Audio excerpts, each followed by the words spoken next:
नमस्कार। या देवी सर्वभूतेषु शक्तिरूपिणी संस्थिता नमस्तस्यै नमस्तस्यै नमस्तस्यै नमो नमः। आप सभी समाज बंधुओं को नमस्कार प्रणाम।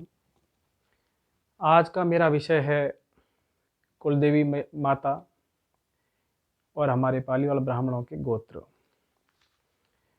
पिछले काफ़ी समय से ये महसूस कर रहा हूँ कि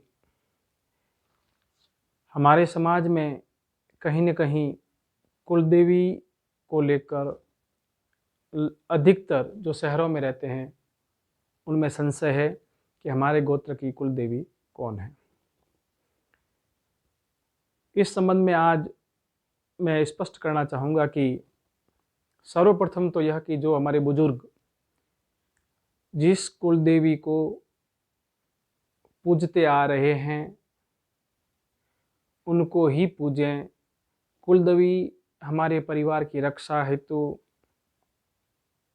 हमारे कुल के कल्याण हेतु, कुल पर आने वाली बाधाओं को दूर करने के लिए होती है और हर मंगल कार्य पर और बड़े महीनों में हम उनका पूजन करते हैं परिवार सहित। इसलिए जो बुजुर्ग जिन कुल देवियों को पूजते आ रहे हैं, सर्वप्रथम तो मैं यही कहूँगा कि उनका पूजन करें, किसी भ्रम में नहीं रहें।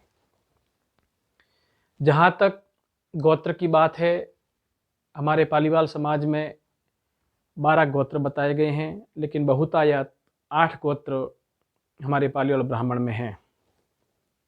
वैसे पुराणों में मूल रूप से 24 गोत्र बताए गए हैं और उन 24 गोत्रों की कुल देवियाँ बताई गई है।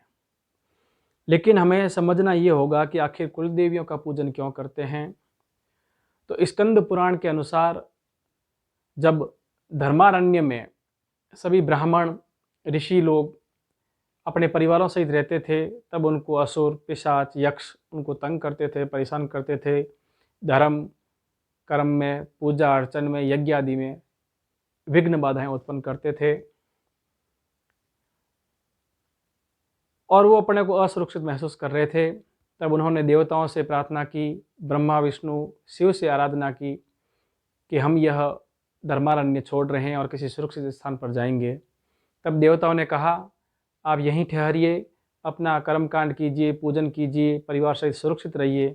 सभी ऋषियों को कहा और यह भी कहा कि आपके परिवार की रक्षा के लिए हम योगिनियों को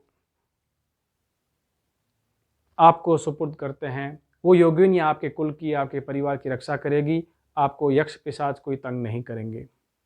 तब से उन 24 गोत्रों को 24 योगिनियाँ, अपन बोलते हैं 64 योगिनियाँ, हालांकि 64 गोत्र हैं लेकिन मूल रूप से 24 गोत्र बताए गए हैं। समय समय पर उसमें एक दूसरे के अंदर समायोजित होते गए और मूल रूप से 24 गोत्र है। उन योगिनियों ने उन कुलों की रक्षा की, तब से वो उनकी कुल देवियाँ कहलाई। अब स्कंद पुराण के अनुसार हमें यह समझना होगा कि आखिर क्या है कुल देवियाँ। स्कंद पुराण के अनुसार 24 गोत्र हैं और उनकी 24 कुल देवियाँ हैं। उसके बाद आएंगे हम पालीवाल ब्राह्मणों की गोत्र और उनकी कुल देवियाँ। क्यों, हम जब ये समझेंगे ना, तब हमें और भी स्पष्ट होगा कि हमारे पालीवाल ब्राह्मण समाज की गोत्र क्या है और उनकी कुल देवियाँ क्या है और क्यों पूजें। सबसे पहले स्कंद पुराण में 24 गोत्र बताए गए हैं। भारद्वाज, वत्स प्रथम, कौशिक, कुश, सांडिल्य, कश्यप, गौतम, छांदन, जातुकर्ण, वत्स सेकंड, वशिष्ठ, धारण, आत्रेय, भांडिल, लौकिक, कृष्णायन, उपमन्यु, गार्ग्य, मुद्गल, मौशक, पुण्यासन, पाराशर, कौंडिन्य और गांगासन। ये 24 गोत्र हैं। अब इन 24 गोत्र में इनकी जो योगिनियाँ उनके कुल की रक्षा के लिए बताई गई, वो 24 योगिनियाँ कहो चाहे कुलदेवी कहो, जिनके लिए ऋषियों को, ब्राह्मणों को पूजन के लिए कहा गया था कि इनका पूजन करें, ये आपके कुल की रक्षा करेंगी। भारद्वाज की श्री माता, वत्स प्रथम की तारणी, कौशिक की गोत्रप्पा, कुश की आशापुरी, शांडिल्य की इच्छा पूर्ति, काश्यप की पीपली, गौतम की विकारनाशा, छांदन की जगन्माता, जातुकर्ण्य की महामाता, वत्स सेकंड की सिद्धा, वशिष्ठ की भट्टारिका, धारण की कदम्बा, आत्रेय की विक्रा, भांडिल की मीठा, लौकिक की सुपर्णा, कृष्णायन की वसुजा, उपमन्यु की महादेवी, गार्ग्य ऋषि की मातंगी, मुद्गल की वाणी, मौशक की मुकुटेश्वरी, पुण्यासन की भद्री, पारासर की महाशक्ति संहारी, कौंडिन्य की महाबला, गंगासन की महादेवी चामुंडा बताया गया है। ये जो 24 गोत्र है वो केवल मात्र हम पाली वालों के लिए नहीं हैं, ये सभी ब्राह्मण ऋषि समुदाय के 24 गोत्र बताए गए हैं। जो जो जिस परिवार के थे वो उनका गोत्र कहलाया और वो गोत्र से ही पहचान उनकी ब्राह्मण समुदाय में होने लगी। अब प्रश्न उठता है कि पालीवाल ब्राह्मण समाज के जो 12 गोत्र में से बहुतायत 8 गोत्र हैं, उनकी कुल देवियाँ कौन हैं? तो सबसे पहले तो मैं बताऊंगा अपने 8 गोत्र कौन कौन से हैं। नंबर 1 सांडिल्य, जातुकर्ण, वशिष्ठ, उपमन्यु, गर्ग, मुद्गल, पाराशर और कौंडिन्य, ये 8 गोत्र अपने हैं। अब आता है कि हमारे इन गोत्रों की रक्षा के लिए हमारी कुलदेवियां कौन हैं। तो पंडित शिवनारायण जी पालीवाल ने अपनी जो पुस्तक गोत्रावली लिखी है उसमें ये तो आधार नहीं बताया कि उन्होंने ये कहाँ से लिखा है, लेकिन गोत्र, प्रवर और हमारे जो गोत्र हैं उनके कुल देवता, कुल देवियाँ, आसन, पदवी के और अपने जो उपजातियाँ गोत्रवार है उनका विस्तृत वर्णन किया है। लेकिन पुनः कहूँगा कि उन्होंने हमारे गोत्र की कुल देवियों का उद्धरण कहाँ से लिया है, उनका रेफरेंस क्या है, वो उसमें नहीं है। लेकिन पंडित जी शिवनारायण जी पालीवाल के अनुसार जो हमारे 8 गोत्र है उसमें सांडिल्य गोत्र की कुष्मांडा कुल देवी बताई गई है, जातुकर्ण की पार्वती, वशिष्ठ की लक्ष्मी माता, उपमन्यु की शक्ति, गर्ग गोत्र की जानकी, मुद्गल गोत्र की विसल माता, पाराशर की चामुंडा और कौंडिन्य की कात्यायनी कुल देवी बताया गया है। अब एक और स्पष्ट करना चाहूँगा कि हम कुल देवियों का पूजन कर्मकांड पे, मांगलिक कार्यों पे, शुभ कार्यों पे, गृह प्रवेश, सगाई, सकपण, शादी, ब्याह आदि पर करते हैं और बड़े महीनों में भी अपने कुल देवियों का पूजन करते हैं। तो पंडित गोपाल प्रसाद जी पालीवाल, जिन्होंने लगभग 1941 में पालीवाल विवाह पद्धति पुस्तक लिखी थी, उसमें उन्होंने कुल देवियाँ बताई है, वो भी आपको बताना चाहूँगा।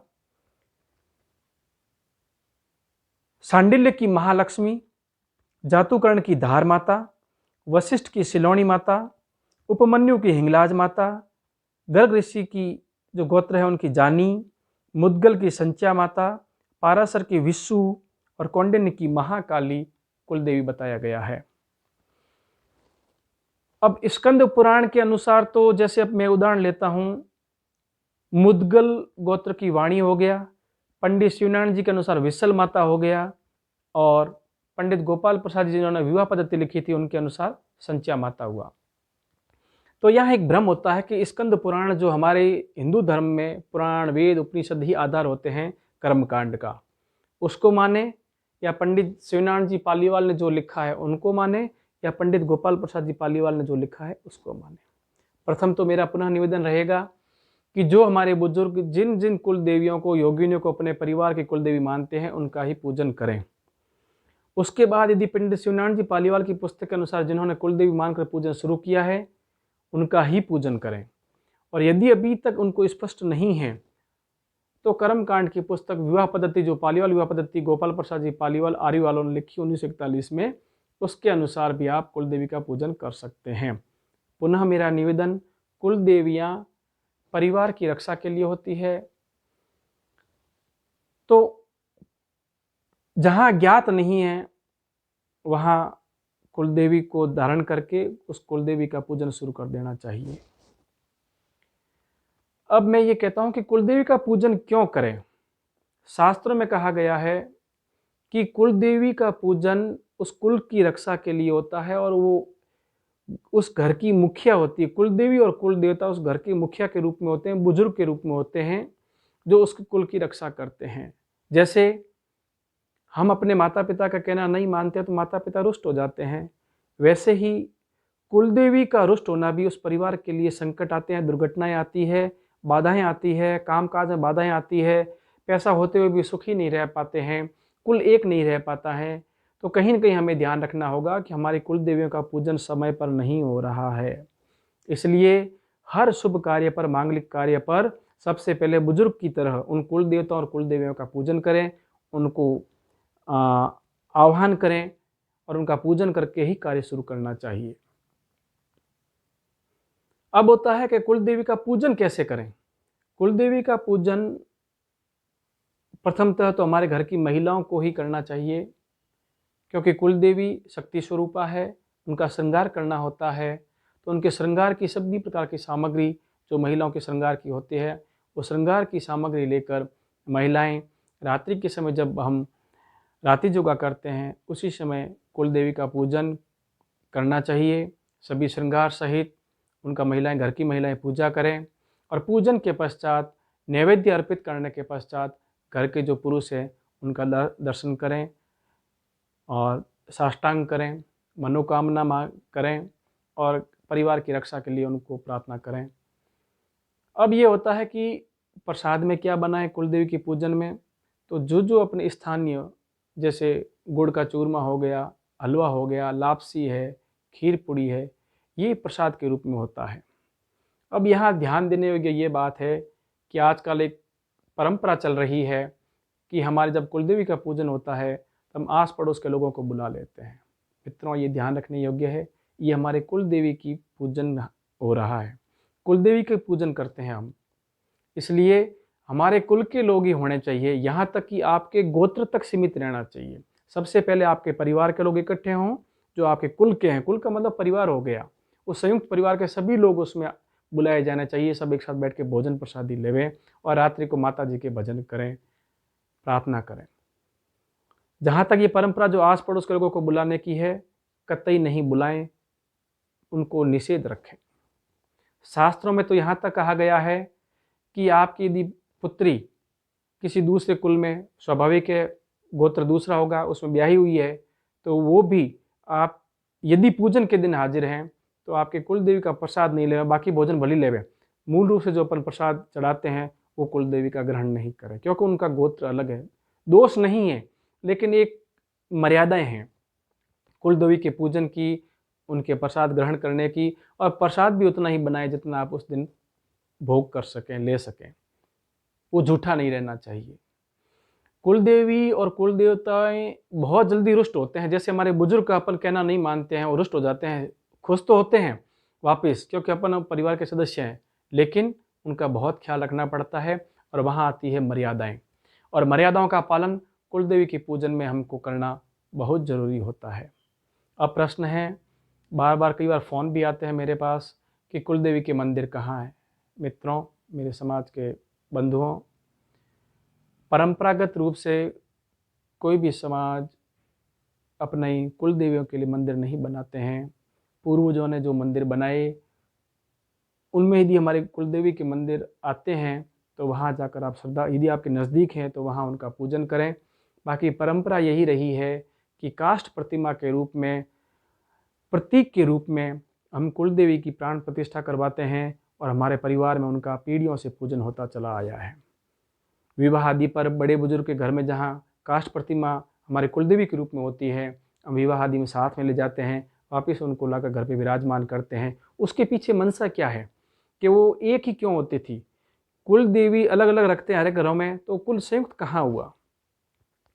तो एक बुजुर्ग के घर में कुल देवी होती थी और बाकी वाले लोग पूजन के समय उनके घर पे इकट्ठे होते थे और शादी विवाह अपने घर पे ले जाते थे और इनके पूजन करता था, एक जगह इकट्ठे होते थे। कुल को एक करने का एक आध्यात्मिक धार्मिक तरीका है कुल देवी का पूजन। तो हमें बहुत ही ध्यान रखना चाहिए कि जहाँ तक संभव हो कुल देवी का पूजन सभी परिवार के सदस्य एक साथ करें।